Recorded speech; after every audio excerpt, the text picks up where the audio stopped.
So remember Medina? Oh, yes. How did it feel to go to Medina for the first time? A feel of tranquility.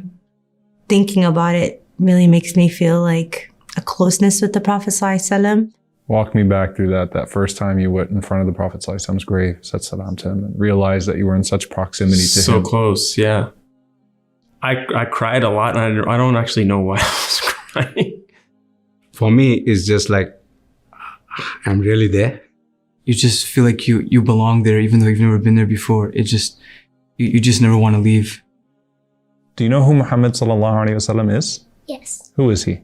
He is the last prophet.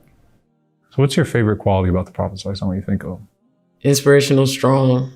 I'll say, how did you push through all the people coming at you, and how did you strive to be the greatest human being even though you had all this hardship and all these troubles in your life? What if you heard a knock at the door and the Prophet ﷺ was at the door? He came to your house. Oh my gosh. I don't know. I've never had someone ask me these questions. I'd be scared. I don't know. You'd be scared. I wouldn't know what to say. I wouldn't know what to do. I'd probably just go hug him. Or Do you think the Prophet ﷺ would want to meet you? I hope so. He said that we are his brothers. So I would hope he would want to meet me. What would be the first words you'd say to the Prophet ﷺ on that moment when you meet him? You delivered the message, Jazakallah khair, perfectly, and I did my best to follow him.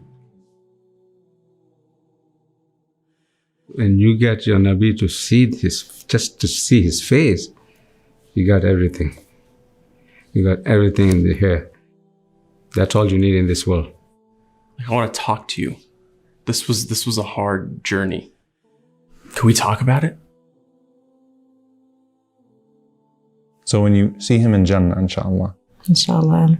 and you're sitting in the living room of the Prophet ﷺ in Jannah, what are you going to tell him? What's the first thing you're going to tell him when you see him? I think the first thing that I'll say is I'll thank him for teaching us whatever we needed to be taught. Because if it wasn't for him, I wouldn't be in Jannah in the first place. I wouldn't have those qualities to be in Jannah. So what do you say to someone that saved you? I mean, thank you. Ya Rasulullah, thank you.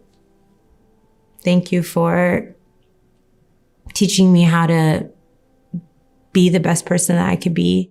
I was waiting for this moment. Gracias. And I will say, te amo.